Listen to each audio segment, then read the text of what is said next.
Salut à tous, j'espère que vous allez bien. Donc, je reviens encore vers vous pour vous partager les choses de cette réalité du visible. Alors, comme je le dis constamment dans mes vidéos, que mon monde dit qu'il n'y a rien de nouveau, ce qui a été, c'est ce qui est, c'est ce qui sera.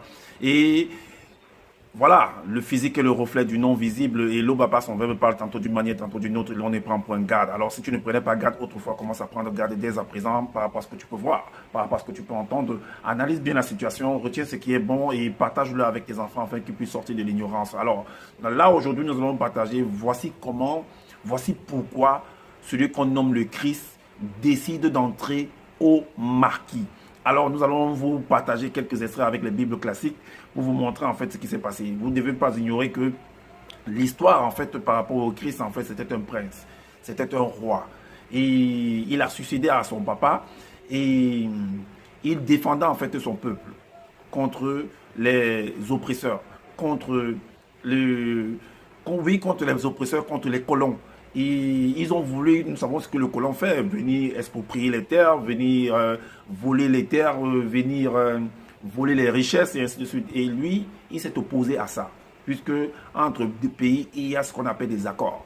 Et voilà ce qui s'est produit alors. Donc là, au chapitre 11 de verset 54, il est dit, « C'est pourquoi le Christ ne se montra plus ouvertement parmi les Juifs, selon ce qui est mentionné et selon ce qui est écrit.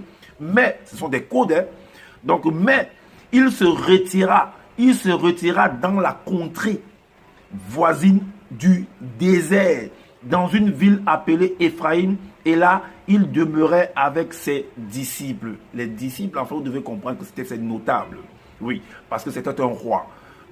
Celui qu'on nomme le Christ, c'était un roi. Le Christ veut dire oint.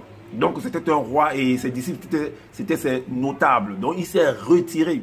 Il est allé dans une contrée où on n'avait pas accès, personne n'avait accès là-bas.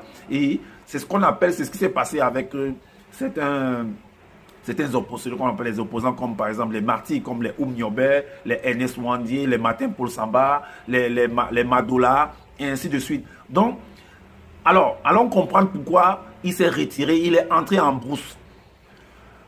Là, au verset 47, il est dit, alors les principaux sacrificateurs et les pharisiens assemblèrent le Sanhédrin et dirent, que ferons-nous? Car cet homme fait beaucoup de miracles.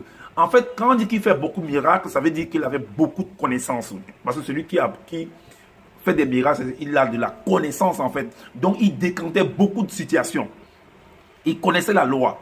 Alors, donc, ils ont dit face à un tel personnage, mais nous ne pouvons rien. Nos forces ne sont rien en fait face à lui.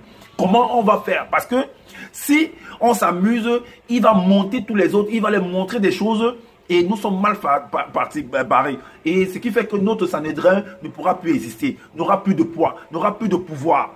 Alors, la suite dit quoi? Si nous les laissons faire, tous croiront en lui et les Romains viendront détruire et notre ville et notre nation. Donc, alors, ils ont fait un complot contre lui pour pouvoir l'assassiner. Et dès qu'il savait ça, voilà pourquoi il s'est retiré en fait.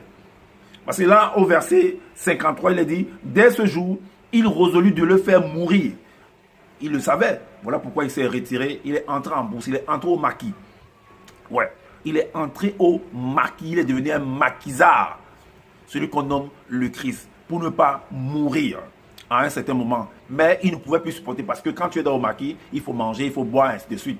Donc, il est ressorti néanmoins. Mais on a fini par l'attraper et l'assassiner. Alors, dites-nous en commentaire qu'est-ce que vous en pensez par rapport à ce que vous êtes d'entendre. Et n'hésitez pas de partager la vidéo, de liker et de vous abonner également. Je vous dis à bientôt.